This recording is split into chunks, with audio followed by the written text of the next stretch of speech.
বাংলাদেশের সাবেক ক্রিকেটার এবং বর্তমান লজিস্টিক ম্যানেজার নাফিস ইকবাল গুরুতর অসুস্থ। শুক্রবার চট্টগ্রাম থেকে এয়ার অ্যাম্বুলেন্স যোগে জরুরি ভিত্তিতে ঢাকায় আনা হয় তাকে। বাংলাদেশ ক্রিকেট বোর্ডের প্রধান ফিজিশিয়ান দেবাশিস চৌধুরী বলেন, নাফিস ইকবাল মাইনর ব্রেন স্ট্রোক করেছেন। মূলত এরপরেই তাকে চট্টগ্রাম থেকে উন্নত চিকিৎসার জন্য ঢাকায় নিয়ে আসা হয়। সেখানে তাকে বাংলাদেশ স্পেশালাইজড হসপিটালে ভর্তি করা হয়।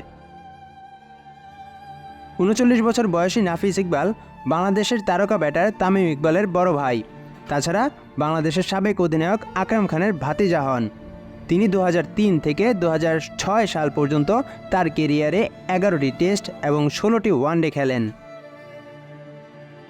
নাফিস বাংলাদেশের অনূর্ধ্ব ১৯ দলের প্রতিনিধিত্ব করেছেন। তিনি অনূর্ধ্ব ১৯ ক্রিকেট বিশ্বকাপ দলের অধিনায়কের দায়িত্ব পালন করেছেন। তিনি মূলত লাইমলাইটে আসেন ২০০৩-২০০৪ সালের দিকে ইংল্যান্ডের বিপক্ষে বাংলাদেশ এ দলের হয়ে শতক হাঁকানোর মধ্য দিয়ে। সেই ম্যাচে তিনি ১৬৮ বলে করেন ১১৮ রান। তার একমাত্র টেস্ট শতকটি আসে ২০০৫ সালে। বাংলাদেশ ১-০ ব্যবধানে জিম্বাবুয়ের বিপক্ষে সেই সিরিজটি জিতে নেয়। সে সময় বাংলাদেশ প্রথমবারের মতো কোনো সিরিজ জেতে।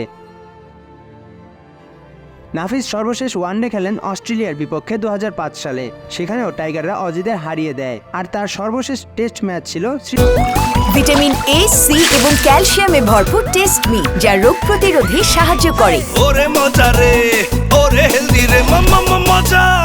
শ্রীলঙ্কার বিপক্ষে ২০০৬ সালে।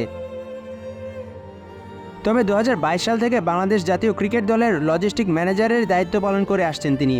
তার এই হঠাৎ অসুস্থ হওয়াতে ক্রিকেট মহলে দুশ্চিন্তার কালো মেঘ জমেছে।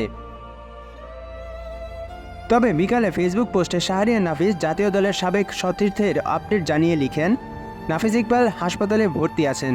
তার অবস্থা এখন স্থিতিশীল। তিনি চিকিৎসাধীন আছেন। অনুগ্রহ করে সবাই নাফিসের জন্য দোয়া করবেন। মাশরাফি খান সাকিন, খেলা ৭১।